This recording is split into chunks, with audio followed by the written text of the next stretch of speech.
Tepuk gantung kristal di restoran mewah itu terasa mencekam bagi Ji-hoon. Di usianya yang baru 25 tahun, ia sudah memimpin imperium bisnis. Namun malam ini ia merasa seperti pion yang digerakkan oleh ambisi keluarganya. Kontrak perjodohan gumamnya sinis, pintu geser terbuka, dan dunia Ji-hoon seakan berhenti sejenak. Bukan seorang wanita karir yang anggun, melainkan seorang gadis remaja yang tampak sangat salah tempat. Soo-jin berdiri mematung. Seragam SMA-nya yang rapi terasa seperti beban yang sangat berat. Ia baru saja pulang les saat ayahnya menariknya paksa ke tempat ini. Di hadapannya, Ji-hoon menatapnya dengan tatapan merendahkan. Seolah Soo-jin hanyalah gangguan dalam jadwal sibuknya. Soo-jin menunduk dalam. Tangannya meremas ujung roknya dengan gemetar. Suasana ruangan menjadi sangat sunyi. Hanya detak jam dinding yang terdengar seperti vonis mati bagi masa mudanya. Ji-hoon melemparkan map hitam ke atas meja. "Kau tahu apa artinya ini, anak kecil?" tanyanya dengan suara bariton yang dingin. Soo-jin memberanikan diri menatap mata pria itu, meski lututnya lemas. Di atas kertas itu, masa depan mereka telah ditulis oleh orang lain. Sebuah aliansi bisnis yang dibungkus dengan janji pernikahan. Ji-hoon menyeringai tipis, sebuah seringai tanpa kehangatan. Sementara, Soo-jin menyadari bahwa seragam sekolah yang ia kenakan malam ini mungkin adalah simbol terakhir dari kebebasannya yang akan segera hilang.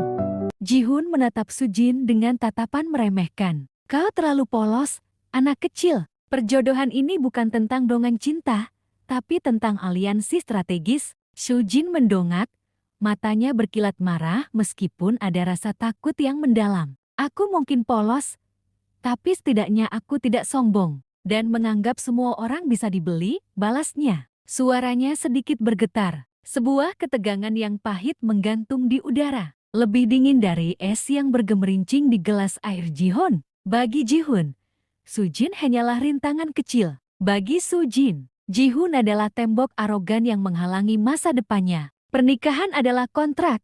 Soo-jin, sebuah kesepakatan bisnis yang menguntungkan kedua belah pihak, kata Ji-hoon dingin, melipat tangannya di dada. Soo-jin menggelengkan kepala. Air mata mulai menggenang di pelupuk matanya. Bukan, pernikahan itu tentang hati, tentang kepercayaan, bukan sekadar tanda tangan di atas kertas. Suaranya bergetar menahan tangis. Perdebatan mereka bukan hanya tentang perjodohan, tetapi tentang dua pandangan dunia yang bertolak belakang. Satu pragmatis, satu lagi masih percaya pada impian. Malam itu, Soo-jin meringkuk di tempat tidurnya yang berseprai bunga-bunga. Seragam sekolahnya masih tergeletak di kursi. Air matanya jatuh tanpa suara, membasahi bantalnya. Ia merasa begitu kecil, tidak berdaya, dan sangat tidak pantas untuk dunia Ji-hoon yang dingin dan penuh perhitungan. "Aku tidak pantas," bisiknya lirih di antara isakan. Rasa sakit itu bukan hanya karena perjodohan, tetapi juga karena merasa harga dirinya direndahkan.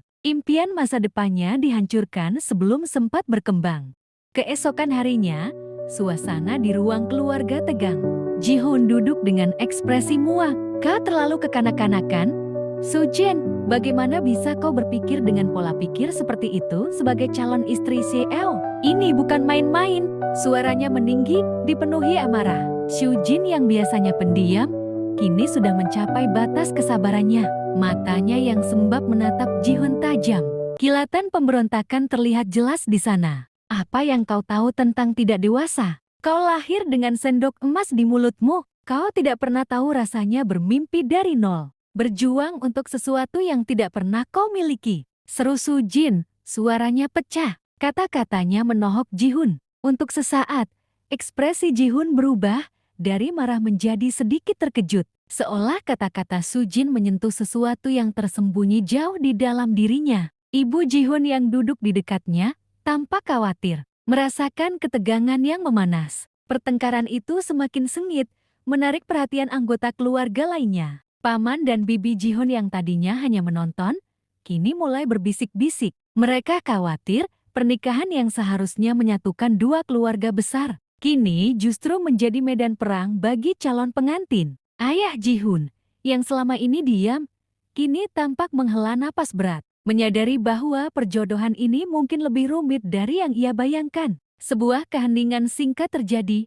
namun ketegangan masih terasa pekat, mengisyaratkan badai yang lebih besar akan datang. Kata-kata Sujin yang penuh emosi itu berhasil menembus dinding pertahanan Ji-hun. Ia teringat masa lalunya sendiri, ketika ia juga harus berjuang membuktikan diri di hadapan ayahnya. Meski lahir dari keluarga kaya, ada percikan kekaguman yang tak terduga dalam diri Ji-hun. Melihat keberanian gadis remaja di hadapannya yang tak gentar menyuarakan mimpinya, tatapan sinis di matanya sedikit melunak, digantikan oleh kerutan kening yang menunjukkan ia sedang merenung. Ji-hun terdiam, memproses kejujuran yang menusuk. Sujin, yang tadinya hanya melihat kesombongan dan kedinginan Ji-hun, kini menangkap sesuatu yang berbeda. Ada bayangan kesepian di balik mata tajam pria itu. Sebuah beban berat yang seolah-olah ditanggungnya sendiri. Di tengah amarah dan kesedihannya, Sujin merasakan empati yang samar-samar. Ia mulai menyadari bahwa Ji-hun mungkin juga seorang korban dari ekspektasi keluarganya, terperangkap dalam sangkar emas yang tak terlihat. Untuk pertama kalinya, mereka melihat melampaui persona yang ditampilkan satu sama lain. Pertengkaran mereka mereda, digantikan oleh keheningan yang berbeda. Bukan lagi keheningan yang mencekam, melainkan keheningan yang dipenuhi oleh pemahaman baru. Keluarga yang tadinya khawatir, kini hanya bisa menatap bingung pada interaksi aneh antara Ji-hun dan Sujin. Ada semacam jembatan tak terlihat yang mulai terbentuk di antara mereka. Dibangun di atas kejujuran yang menyakitkan, mereka masih dihadapkan pada kontrak perjodohan. Namun kini, ada sebuah dimensi baru yang muncul dalam hubungan mereka. Sebuah awal yang tak terduga. Malam itu, Ji-hun yang biasanya tenggelam dalam laporan keuangan di ruang kerjanya, tiba-tiba mendengar suara gemerisik pensil dari meja sebelahnya. Ia menoleh dan terkejut melihat Sujin. Gadis itu, dengan rambut terurai dan kacamata bertengger di hidungnya, sedang asyik menggambar sketsa desain baju. Ruangan yang biasanya dingin dan formal, kini terasa hangat oleh fokus dan semangat Sujin. Ji-hun tertegun melihat betapa berbedanya Sujin saat ia larut dalam dunianya. Ada keindahan yang tak pernah ia sangka dalam keseriusan gadis itu. Ji-hun mendekat tanpa suara. Ia melihat detail pada sketsa Sujin, garis-garis berani, paduan warna yang cerah, dan ornamen unik yang menunjukkan bakat luar biasa. Untuk pertama kalinya, sebuah senyum tulus mengembang di bibirnya. Bukan senyum sinis atau formal, melainkan senyum hangat yang memancarkan kekaguman murni. Senyum itu mengubah seluruh ekspresi wajahnya, membuat Ji-hun tampak lebih muda dan manusiawi. Ia terpesona oleh gairah Sujin yang begitu murni. Sujin yang sedang asyik,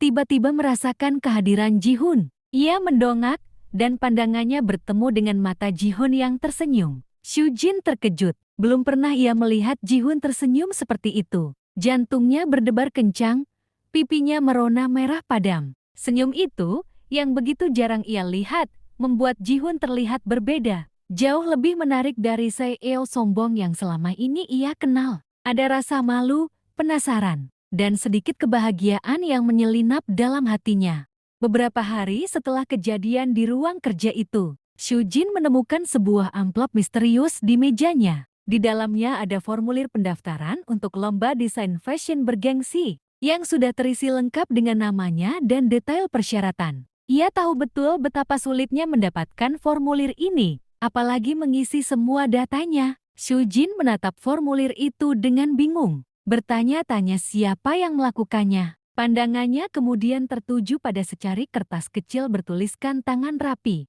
Jangan sia-siakan bakatmu. Ia tahu tulisan itu milik Ji-hun. Air mata haru membanjiri pipi Sujin. Selama ini, ia selalu merasa sendirian dalam memperjuangkan mimpinya. Sekarang, ada seseorang yang diam-diam percaya padanya, bahkan mengambil langkah untuk membantunya. Sujin tahu Ji-hun adalah orangnya. Ia tidak menyangka pria dingin itu akan melakukan hal seperti ini. Hatinya yang tadinya membatu karena rasa sakit dan amarah, kini perlahan melunak. Sujin menatap formulir itu. Sebuah senyum kecil namun tulus terukir di bibirnya. Meskipun tak ada kata-kata yang terucap, tindakan Ji-hun ini menjadi titik balik. Hubungan mereka, yang awalnya didasari paksaan dan konflik, kini mulai mencair. ada benang-benang tak terlihat yang mulai menghubungkan mereka. Sebuah pengertian yang lebih dalam melampaui kata-kata. Ji-hoon sesekali mencuri pandang ke arah Soo-jin, melihatnya lebih sering tersenyum. Soo-jin pun kini melihat Ji-hoon dengan pandangan yang berbeda. Tidak lagi sebagai musuh, melainkan sebagai seseorang yang misterius dan kompleks. Namun, rahasia ini masih mereka simpan sendiri, menjadi jembatan rahasia di antara keduanya. Setelah keberaniannya mendaftar lomba desain fashion, Soo-jin mulai lebih sering diajak Ji-hoon ke lingkungan pekerjaannya. Sebuah upaya Ji-hoon agar Soo-jin lebih memahami dunia bisnis yang akan ia hadapi. Namun, dunia korporat yang kejam dan penuh intrik itu terasa begitu asing dan menakutkan bagi Soo-jin. Ia sering merasa kecil, tidak pantas, dan kewalahan dengan tekanan yang begitu besar. Pernah suatu hari, ia mendengar komentar sinis dari rekan kerja Ji-hoon yang merendahkannya, membuatnya merasa sangat terpukul dan menangis diam-diam di sudut ruangan. Tanpa Soo-jin sadari, Ji-hoon memperhatikan semua itu. Ia melihat betapa kerasnya Soo-jin berjuang dan betapa rapuhnya gadis itu di balik semangatnya. Suatu sore, saat Soo-jin menangis di taman kantor, Ji-hoon datang. Ia tidak banyak bicara, hanya duduk di samping Soo-jin dan menyodorkan sebotol minuman hangat. "Dunia ini memang keras," katanya dengan suara lembut. "Tapi kau lebih keras dari yang kau kira." Kata-kata sederhana itu yang keluar dari mulut Ji-hoon yang biasanya kaku terasa begitu menenangkan bagi Soo-jin.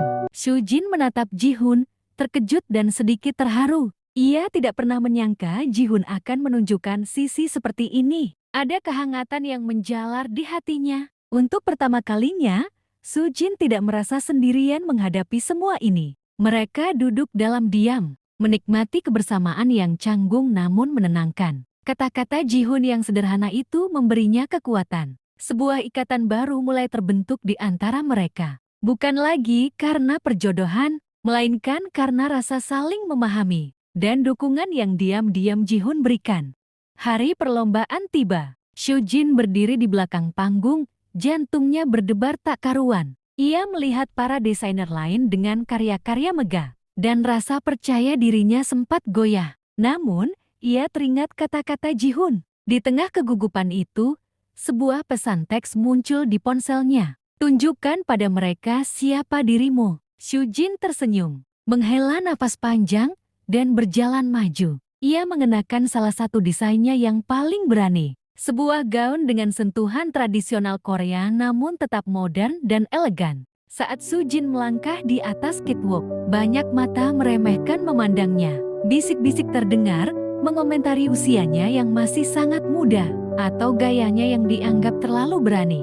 Namun, Soo-jin tidak gentar. Ia berjalan dengan kepala tegak, memancarkan kepercayaan diri yang baru ditemukan. Setiap langkahnya adalah deklarasi bahwa ia ada di sana bukan hanya untuk bersaing, tetapi untuk menunjukkan visinya.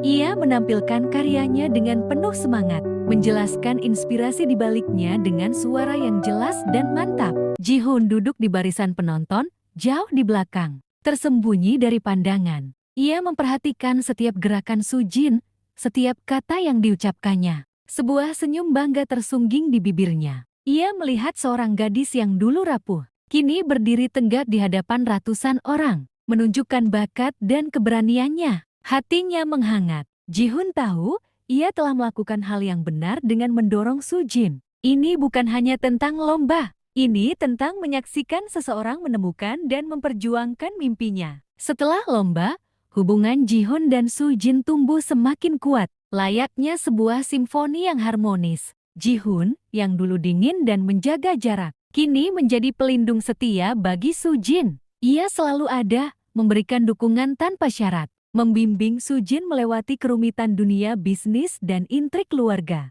Sebaliknya, Soo-jin menjadi cahaya dalam hidup Ji-hoon, yang seringkali gelap dan penuh tekanan. Keceriaan, semangat, dan kejujuran Soo-jin mampu melunakkan hati Ji-hoon, memberinya perspektif baru dan tujuan yang lebih berarti. Mereka menjadi kekuatan satu sama lain. Perbedaan usia dan status sosial yang sebelumnya menjadi tembok penghalang, kini mulai tak berarti. Mereka menyadari bahwa cinta sejati melampaui segala batasan duniawi. Ji-hoon belajar bahwa kebahagiaan sejati bukanlah tentang kekayaan atau kekuasaan, melainkan tentang memiliki seseorang yang memahami dan mendukungnya. Soo-jin belajar bahwa keberanian bukan hanya tentang mengejar mimpi, tetapi juga tentang membuka hati untuk menerima cinta dari seseorang yang tak terduga. Hubungan mereka menjadi lebih dari sekadar ikatan perjodohan. Itu adalah sebuah kemitraan yang didasari rasa hormat dan kasih sayang yang mendalam. Meskipun masih banyak tantangan yang menunggu, baik dari keluarga maupun lingkungan sosial, mereka siap menghadapinya bersama. Mereka sadar bahwa cinta bukanlah dongeng yang selalu indah, melainkan sebuah perjalanan yang membutuhkan keberanian untuk percaya. Percaya pada satu sama lain, percaya pada takdir, dan percaya pada kekuatan cinta mereka sendiri. Di mata Ji-hoon, Soo-jin adalah masa depannya. Di hati Soo-jin, Ji-hoon adalah dunianya. Keduanya telah menemukan tempat berlindung satu sama lain. Sebuah cinta yang tumbuh dari benih-benih takdir dan disiram oleh dukungan dan pengertian. Apa yang dimulai sebagai sebuah perjodohan bisnis yang dingin dan tanpa emosi, sebuah kontrak yang kaku di atas kertas, kini telah berkembang menjadi sesuatu yang jauh lebih dalam dan tak terduga. Cinta yang tulus dan murni. Ji-hoon, sang pewaris kaku, dan Soo-jin, sang gadis penuh impian, telah menemukan bahwa takdir mereka terjalin bukan oleh kewajiban, melainkan oleh perasaan yang tumbuh perlahan namun pasti. Mereka belajar untuk melihat melampaui perbedaan status dan usia, menemukan keindahan dalam kesederhanaan kehadiran satu sama lain. Sebuah perjalanan yang penuh pasang surut, air mata, dan tawa, akhirnya membawa mereka pada pemahaman yang paling berharga. Malam itu, di tempat pertama kali mereka merasakan koneksi emosional yang dalam. Tepi sungai Han dengan kerlip lampu kota sebagai saksi, Ji-hoon dan Soo-jin kembali. Mereka berdiri berhadapan, angin malam membelai rambut Soo-jin. Ji-hoon meraih kedua tangan Soo-jin, menatapnya dalam-dalam. "Aku berjanji," bisiknya. Suaranya dipenuhi ketulusan yang belum pernah ada sebelumnya. "Untuk selalu melindungimu, mendukung impianmu, dan mencintamu, apapun yang terjadi." Soo-jin tersenyum, air mata haru kembali menetes. Namun kali ini adalah air mata kebahagiaan yang murni. "Aku juga," jawabnya. "Aku akan selalu menjadi cahayamu." Sebuah janji yang diucapkan bukan dengan kata-kata formal, melainkan dari kedalaman hati. Di bawah langit malam yang bertaburan bintang, Ji-hoon mendekat. Perlahan, bibirnya menyentuh bibir Soo-jin dalam ciuman yang lembut, penuh kehangatan dan rasa syukur. Bukan ciuman terburu-buru, melainkan sebuah pernyataan cinta yang mendalam. Sebuah konfirmasi dari semua yang telah mereka lalui. Ciuman itu adalah simbol dari masa lalu yang telah mereka lalui bersama, tantangan yang mereka hadapi, dan masa depan cerah yang menanti mereka. Ini bukanlah akhir dari cerita mereka, melainkan awal yang baru. Babak baru dalam hidup Ji-hoon dan Soo-jin, yang kini terikat oleh cinta yang tak tergoyahkan.